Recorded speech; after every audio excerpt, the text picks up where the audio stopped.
귀한 찬양 감사합니다. 오늘도 하나님이 사랑하시는 여러분을 이곳으로까지 인도하신 하나님께서 특별한 은혜와 특별한 축복을 이 예배 가운데 역사해 주실 줄 믿습니다. 좌우에 앞에 있는 분들과 인사할까요? 잘 나오셨습니다. 하나님이 당신을 사랑하십니다. 하나님이 당신을 사랑하십니다. 이전 교회에서 교회를 건축할 때 기공 예배 드리고 입당할 때까지 한 10개월 정도의 시간이 걸렸어요. 첫 공사를 이제 땅 파기부터 하는데 포크레인을 불러서 땅을 파는데 땅 파기 시작하고 얼마 안 돼서 샘이 딱 쏟았습니다. 저희가 있던 곳이 온양온천이라 온천수라도 터졌는 줄 알았더니 수도관을 터뜨렸더라고요.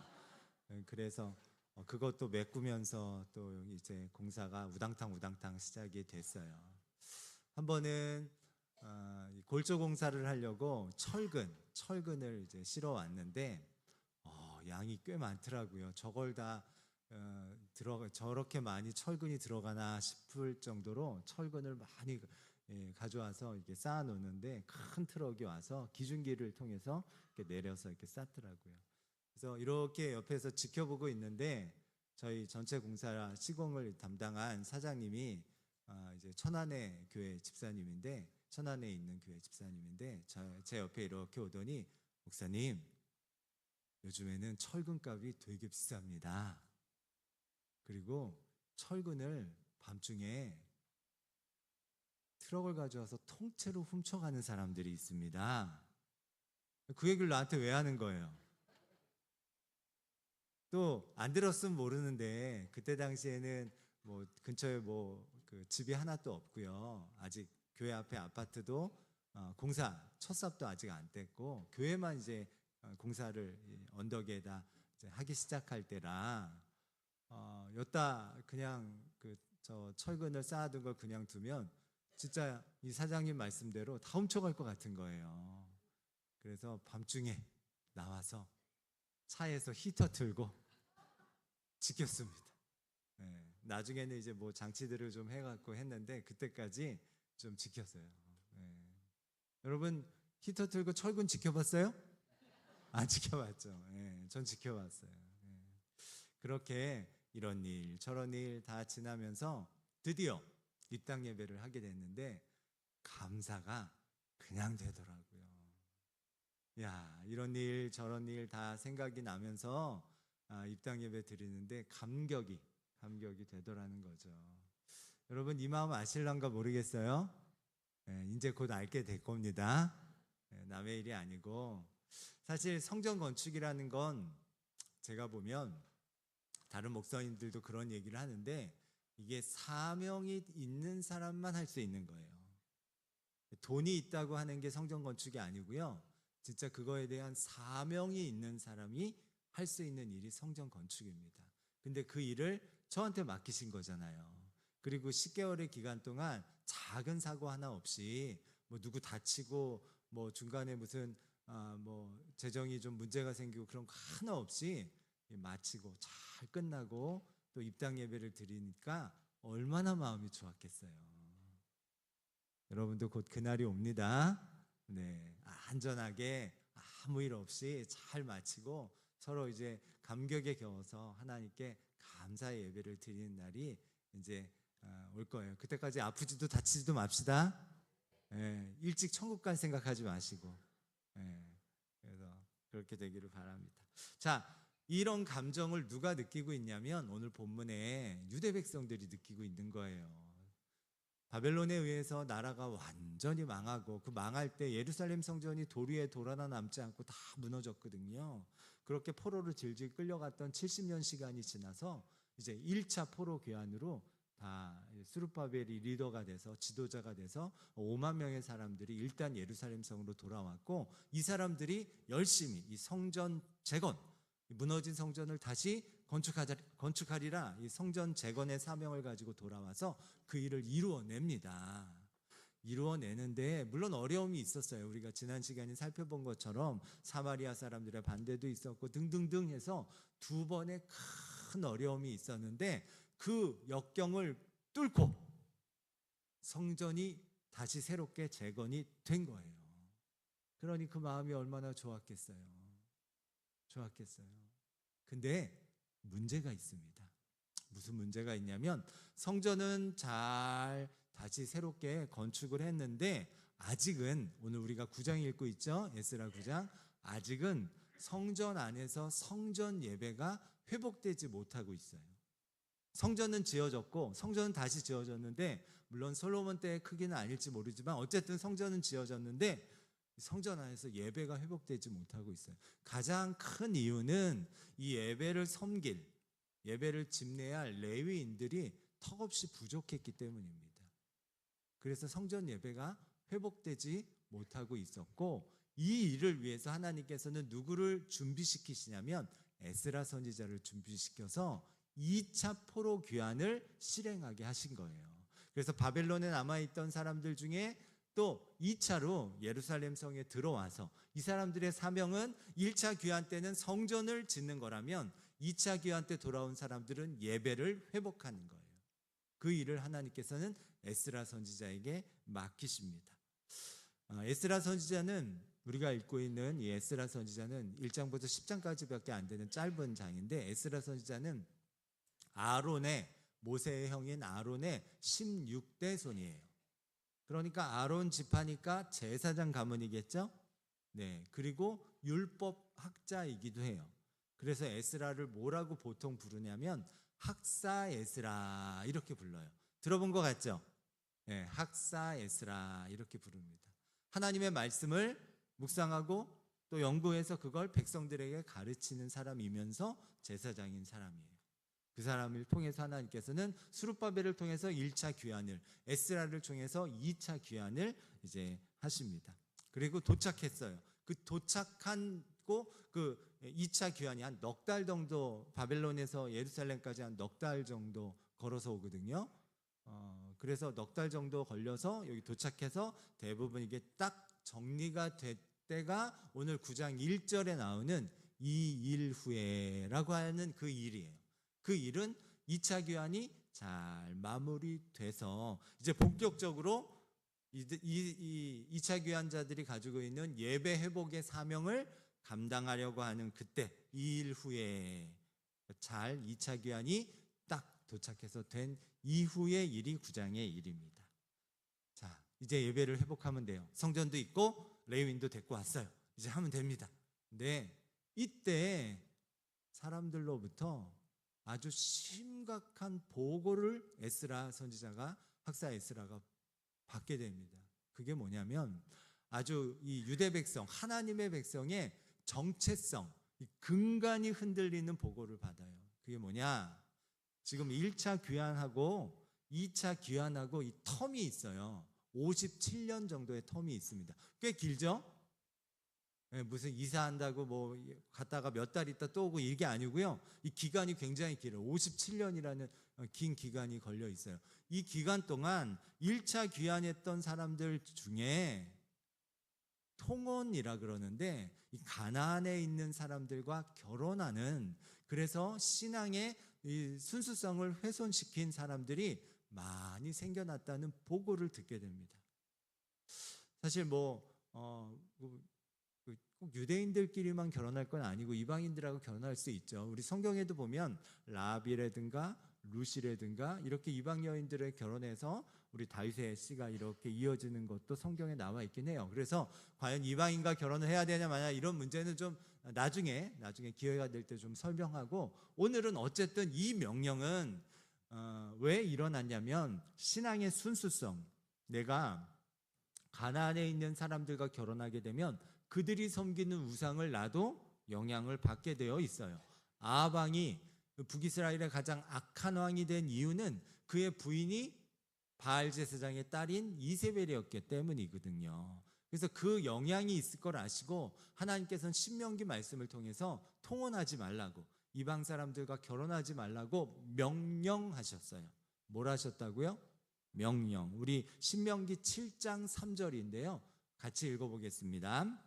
또 그들과 혼인하지도 말지니 내 딸을 그들의 아들에게 주지 말 것이요 그들의 딸도 내 며느리로 삼지 말 것은. 이렇게 통혼을 금지시키셨어요. 이건 하나님의 명령이에요. 근데 이 하나님의 명령을 지금 1차로 귀환한 사람들이 정면으로 불순종하고 있는 거예요. 특별히 이 일을 리더가 돼야 되는 제사장, 레위인, 방백들이 앞장서서 그 일을 그렇게 하고 있는 겁니다. 하나님의 백성이 여러분, 하나님의 백성은 하나님의 백성이라는 말은 저와 여러분 하나님의 백성이죠? 네, 하나님의 백성은 하나님이 도와주셔야 사는 사람들이에요. 하나님이 도와주셔야 사는 사람들이라는 말은 하나님의 말씀에 순종해야 된다는 말이에요. 그래야 도와줄 수 있는 거 아니에요. 여러분이 축구 국가대표가 돼가지고 운동장에서 막 경기를 한다고 합시다. 그러면 여러분은 누구 말에 순종해야 돼요? 우리 팀 감독 말에 순종해야 돼요? 상대팀 감독 말에 순종해야 돼요? 우리 팀 감독 말에 순종해야 이길 거 아니에요. 우리 신앙의 운동장에서 열심히 경주하고 있는 저와 여러분도 하나님의 백성이기 때문에 당연히 하나님 말씀에 순종해야 돼요. 근데 우리는 자주 내 생각에 순종합니다. 내 경험에 순종해요. 내가 갖고 있고 내가 경험한 그 상식에 순종하고 내 감정에 순종합니다. 아니에요. 하나님의 백성은 하나님이 도와주셔야 사는 사람들이라서 우리는 하나님 말씀에 순종해야 돼요. 내 감을 따르고 내 상식을 따르고 내 감정을 따라서 사는 사람이 우리는 아니에요. 하나님 말씀을 따라야 출애굽도 하는 거고요. 홍해바다도 갈라지는 역사를 경험하게 되는 거예요. 상식적이지 않지만 가라 하면 홍해를 향해 가는 거예요. 출애굽하다가 무슨 일이 있을지 모르지만 달려 나가는 겁니다. 왜? 우리가 하나님의 백성이니까. 하나님의 백성은 하나님이 도와주셔야 사는 사람들이니까. 그래서 하나님 말씀에 순종해야 되는 겁니다. 자, 하나님께서는 분명히 금지하셨어요. 통혼을 금지하셨습니다. 근데 이 사람들은 그것을 어기고 하나님 말씀들 불순종하고 자기의 경험, 지금 자기의 감정에 충실해서 자기의 생각들에 충실해서 이방, 특별히 가나안 사람들과 결혼하기 시작합니다. 우리 9장 2절 말씀 같이 읽어볼까요? 그들의 딸을 맞이하여 아내와 며느리로 삼아 거룩한 자손이 그 지방 사람들과 서로 섞이게 하는데 방백들과 고관들이 이 죄에 더욱 으뜸이 되었다 하는지라. 기가 막힌 상황이 펼쳐지고 있는 거예요. 예배를 회복하겠다고 성전을 회복하겠다고 왔던 사람들이 지금 그 자신들이 가지고 있는 하나님 백성으로서의 정체성을 허물어뜨리고 있는 거예요. 그것도 방백과 고관들, 제사장과 레위인들, 지도자들이 앞장서서 그렇게 하고 있는 거예요. 1절에서는 그래서 이 일을 가증한 일이다 이렇게 표현하고 있어요. 새 번역에서는 이걸 역겨운 일이다 이렇게 표현하고 있단 말이에요. 사실 이 장면을, 이 이야기를 보고받고 57년간 이런 일이 있었다는 얘기를 보고받고 에스라 선지자가 너무 낙심이 되는 겁니다. 왜냐? 에스라 선지자는 굳이 이 바벨론에서 그냥 사는 게 훨씬 편한 사람이에요. 아닥사스다 왕의 총애를 받고 있는 고위 관료입니다. 그러니까 그냥 바벨론에서 풍요롭게 살면 돼요. 근데 그거 다 버리고 기반 시설이 아무것도 갖춰지지 않은 이곳에 하나님이 불러주신 그 사명 하나 붙들고 온 거잖아요. 다 내려놓고 다 포기하고 여기까지 온 거예요. 와서 하나님 주신 이 사명을 따라 이 예배를 회복하고자 하는 이 사명을 따라 사람들을 다 이끌고 다독이고 때로는 격려하고 때로는 힘내라고 명령하면서 여기까지 데려왔는데 이 펼쳐진 상황은 예배 회복은커녕 지금 공동체의 정체성, 하나님 백성이라는 정체성마저 와르르르 무너져 버리고 만 거예요. 그러니 얼마나 마음이 아프고 참담합니까? 그래서 그 자리에 털썩 주저앉아서 울면서 한숨 쉬면서 머리도 뜯고 옷도 찢으면서 있는 거예요. 우리 3절의 말씀입니다. 3절의 말씀 같이 읽어볼까요? 내가 듣고 속옷과 겉옷을 찢고 머리털과 수염을 뜯으며 기가 막혀 앉으니 털썩 주저앉아 있는 거예요. 야, 이거 어떡하냐? 이거 어쩌냐? 그러고서 지금 있는 겁니다. 이거 어떡합니까? 이 한숨 나오는 상황은 어떡합니까? 여러분, 한숨 나오는 상황은 어떡해요? 이러지도 저러지도 못하는 상황. 근데 그때 하나님께서는 한 사람을 준비시키십니다. 이 문제를 해결할, 이 한숨 나오는 상황을 해결할 해결책이 되는 한 사람을 준비시키십니다. 그 사람이 누구예요? 한숨 쉬고 있는 에스라예요. 여러분 삶에도 지금 혹시 한숨이 나옵니까? 옆 사람 보세요. 한숨 나오는 것 같아요? 멀쩡한 것 같아요? 멀쩡한 것 같아요? 네. 근데 그 한숨 나오는 상황을 해결할 해결책이 여러분이에요. 한 사람이에요, 한 사람. 아니, 고작 한 사람이 뭘 할 수 있겠습니까? 라는 생각이 들죠? 네, 아유, 한 사람이 뭐래요? 안 그래도 한 1000명, 10,000명은 있어야지. 한 명이 뭘 합니까? 라는 생각을 우리는 전문 용어로 이렇게 부릅니다. 불신앙. 왜? 성경은 하나님이 어떤 문제, 한숨 나오는 상황이 있을 때 한 사람을 해결책으로 주셨더라고요. 이스라엘 백성이 400년 이상을 노예로 애굽에서 그렇게 살을 때 그 문제, 한숨 나오는 상황을 해결하기 위해 모세라는 한 사람을 해결책으로 사용하시거든요. 이 한 사람이 놀라운 역사를 일으키는 이유는 이 사람의 능력이 대단해서가 아니라 이 사람이 하나님 말씀에 사로잡힌 한 사람이기 때문이에요. 그냥 한 사람이 아니라, 대단한 능력이 있는 사람이 아니라 하나님 말씀에 사로잡힌 한 사람이면 그 해결책이 이 한 사람으로부터 시작됩니다. 출애굽도 여러분 아시는 것처럼 호렙산에서 불타는 가시떨기 가운데 하나님의 명령을 모세가 듣습니다. 내가 뭘 할 수 있냐? 근데 모세가 하나님 말씀에 사로잡혀서 애굽에 가요. 그리고 우리가 아는 것처럼 출애굽 시킵니다. 말씀에 사로잡힌 한 사람. 우리가 지금 저와 여러분도 하나님의 백성이죠? 하나님의 자녀죠? 네네. 우리가 하나님의 자녀가 될 수 있던 것도 한 사람, 예수님 때문이잖아요. 그분이 우리의 모든 죄를 짊어지시고 십자가에서 죽으시고 부활하셨기 때문에 우리의 신분이 바뀐 거 아닙니까? 하나님의 자녀로, 하나님의 백성으로. 원래 우리의 신분은 뭐였어요? 본질상 진노의 자녀. 다시 얘기한다면 태어날 때부터 하나님이 우리를 심판과 진노의 시각으로 보는 상태로 태어나요. 하나님이 우리를 향해 이 심판의 활시위를 이렇게 다 하나씩 이렇게 재고 있는 거예요. 언제 이 화살이 나를 관통할지 모르는 그런 상태로 우리가 태어나는 거예요. 우리가 저주의 인생으로 태어났다가 예수님을 통해서, 예수 십자가 공로를 통해서 우리가 축복의 사람으로 변화된 겁니다. 이제는 그래서 예수 안에 있는 우리는, 하나님의 자녀가 된 우리는 하나님이 어떤 시선으로 저와 여러분을 바라보시냐면 은혜와 긍휼의 시선으로 바라보세요. 세상 사람들이 여러분을 어떻게 바라보는지 모르겠지만, 나를 무가치한 사람으로 아니면 형편없는 인생으로 이렇게 바라볼지 모르겠지만, 하나님이 어떻게 바라보시는지, 하나님의 백성인 우리는 중요한데 하나님은 어떻게 바라보시냐면 은혜로 바라보세요. 긍휼의 시선으로 바라보세요. 갓난쟁이는요, 배변 활동을 하면 부모님이 그걸 보고선 이게 그러면서 막 진노와 심판의 시각으로 봅니까? 아니면 어이구 잘했다 해서 은혜와 긍휼의 시각으로 봅니까? 은혜와 긍휼의 시각으로 봐요. 물론 여러분이 지금 나가서 그런 배변 활동을 하면 은혜와 긍휼의 시각으로 보지 않겠죠. 근데 그 갓난쟁이를 보는 그 마음은 어때요? 부모는 잘했다. 아무것도 안 하고 먹고 자고 그것만 해도 아이고 잘했다. 하나님이 저와 여러분을 그런 시각, 그 은혜의 시각,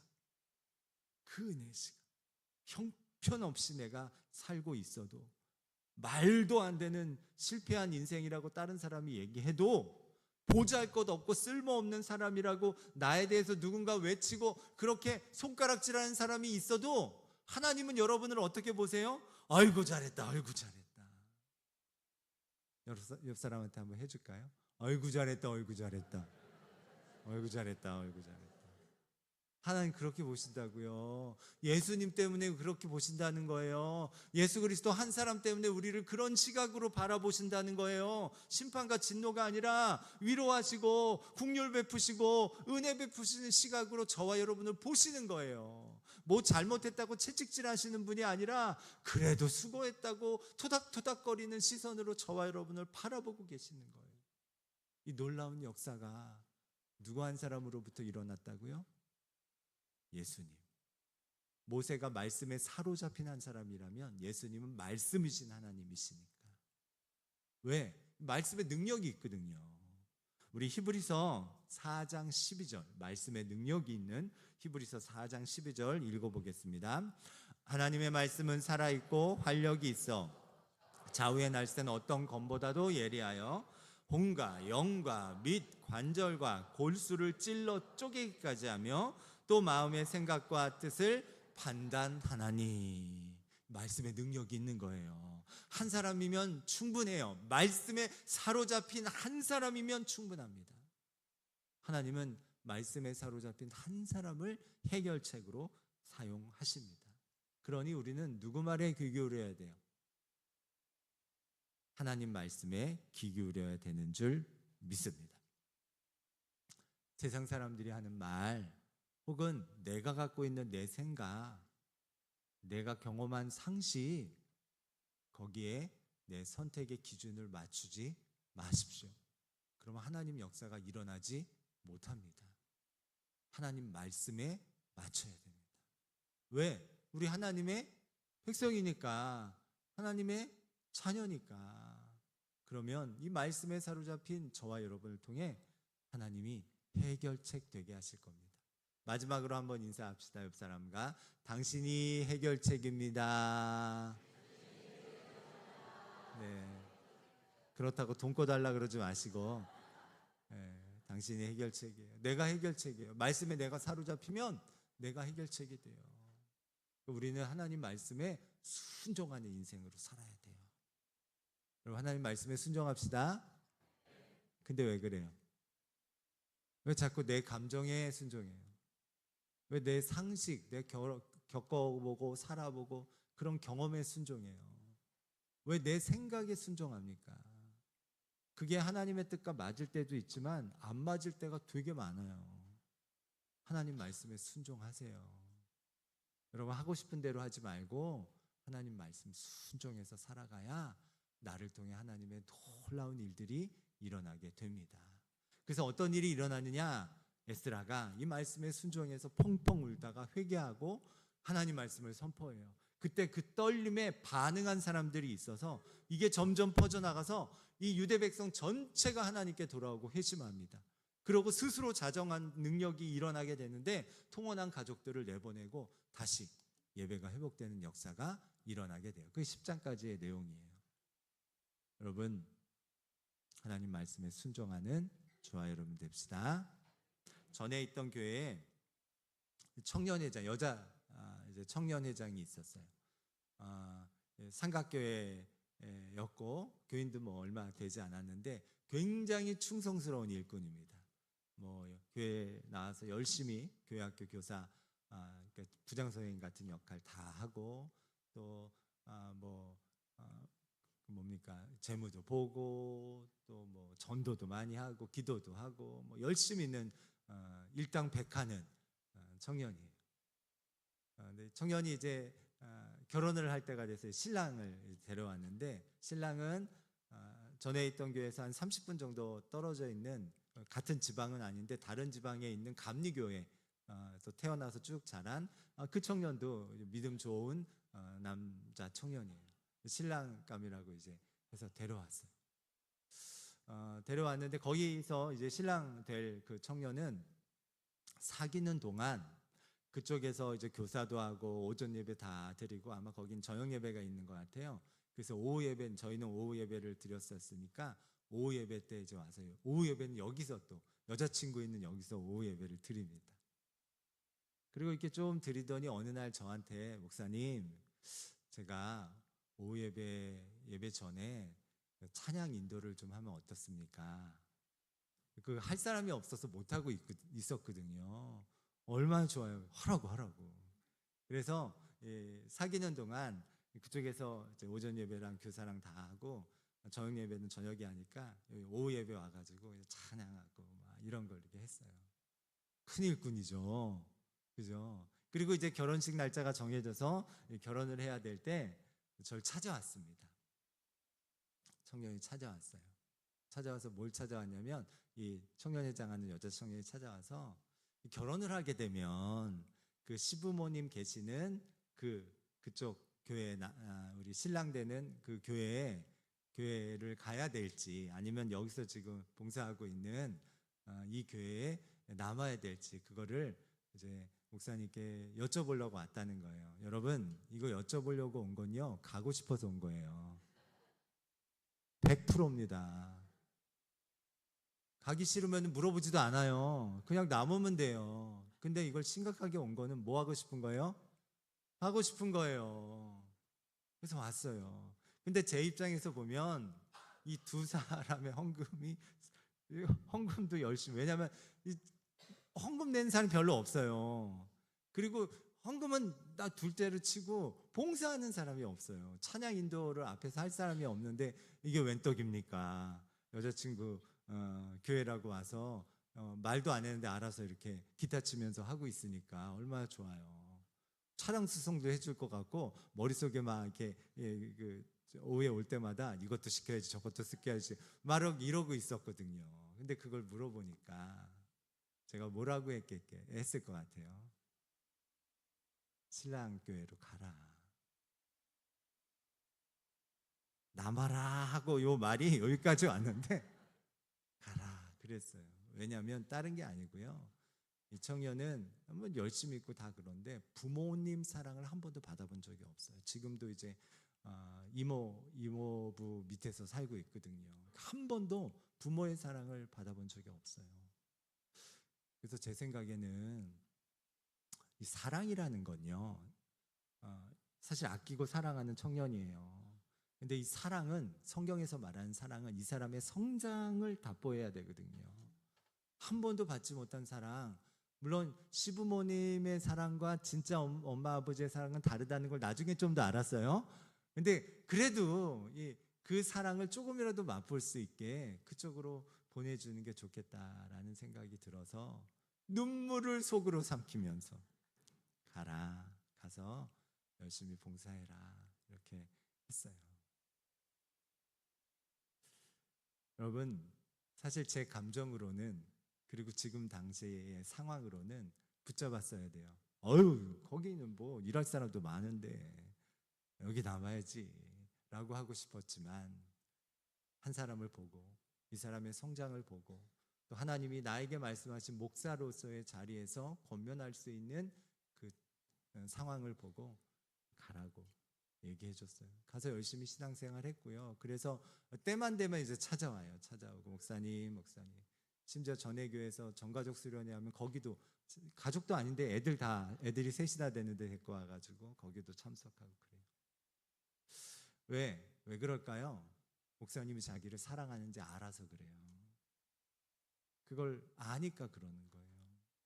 여러분, 그때 만약 제가 생각하는 내 상식 혹은 상황, 내 마음에 순종해서 했다면 이런 일은 일어나지 않았을 것 같아요. 오히려 교회 안에 있으면서 또 더 여러 가지 갈등이 생겼을지도 몰라요. 그러나 기꺼이 이 사람에게 좋은 게 무슨 상황인지, 어떤 상황인지를 살펴봐서 이야기해 줬을 때 하나님의 뜻대로 하는 일이 되어졌고, 그래서 더 서로 성장하는 그런 결과가 되어졌습니다. 여러분, 우리는 하나님의 백성입니다. 하나님이 도와주셔야 사는 사람들이에요. 그러니 내 상식, 내 감정, 내가 살아오면서 겪어본 경험, 그거보다 하나님 말씀에 순종하며 삽시다. 그래서 나를 통해 하나님의 해결책이 되는 그 말씀에 사로잡힌 한 사람이 되게 합시다. 여러분 말씀을 좀 읽읍시다. 연말이니까 성경도 읽고요. 사경에도 가고 올해에는 특별히 우리가 말씀 묵상을 목회 중점 사항으로 했어요. 그래서 여러분 스스로 성경을 읽고 묵상하는 훈련을 우리가 꾸준히 했습니다. 왜? 말씀에 사로잡힌 한 사람이면 능력 있는 한 사람이 되니까. 여러분 고민 있어요? 걱정 있어요? 그 고민과 걱정 따라다니지 말고 성경을 읽으세요. 하나님이 길을 열어주실 줄 믿습니다. 모두 자리에서 일어나셔서 우리 찬양합시다. 이 한숨 나오는 상황을 바꿔주셔서 한숨을 소망으로 바꾸시는 우리 하나님을 찬양합시다.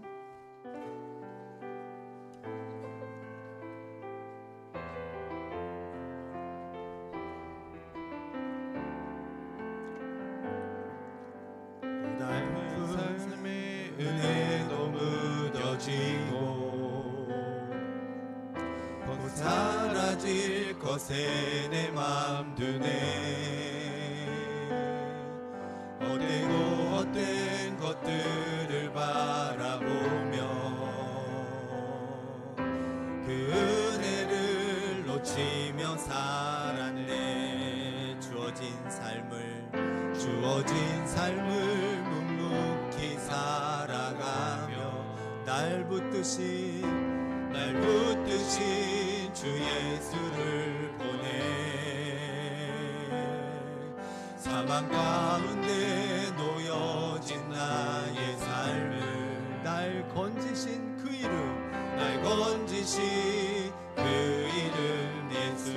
나의 한숨을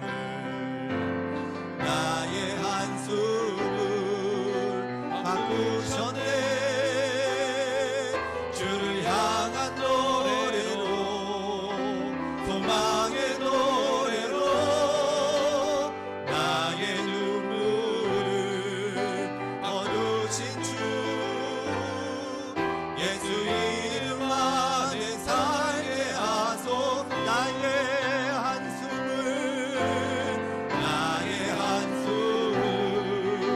바꾸셨네.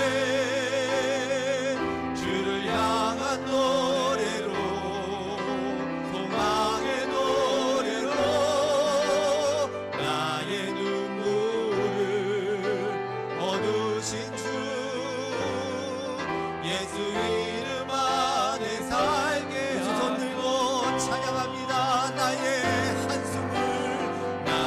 한숨을 바꾸셨네. 주를 향한 노래로, 소망의 노래로 나의 눈물을 거두신 주 예수 이름 안에 나의 한숨을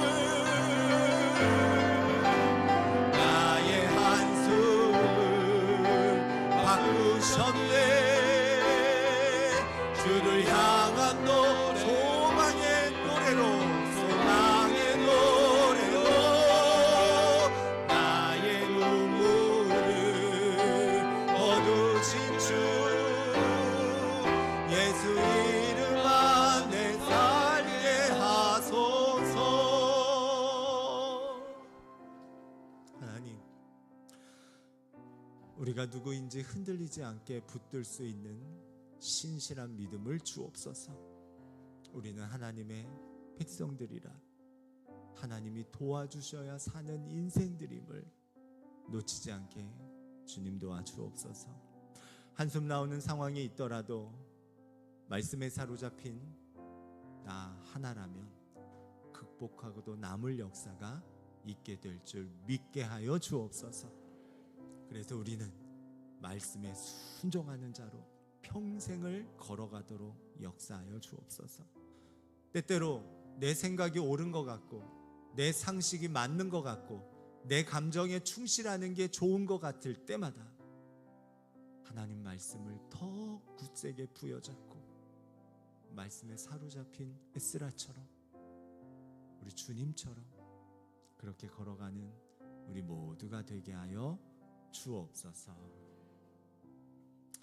이제는 우리 구주 예수 그리스도의 크신 은혜와 아버지 하나님의 놀라우신 사랑하심과 성령님의 역사하심이 하나님을 사랑하는 마음으로 또 하나님의 사랑을 받는 자격 있는 자로서 이 땅을 하나님 사랑하는 고백으로 살아가기를 원하는 모든 이들 머리머리 위에 지금부터 영원토록 함께 하시기를 간절히 축원하옵나이다.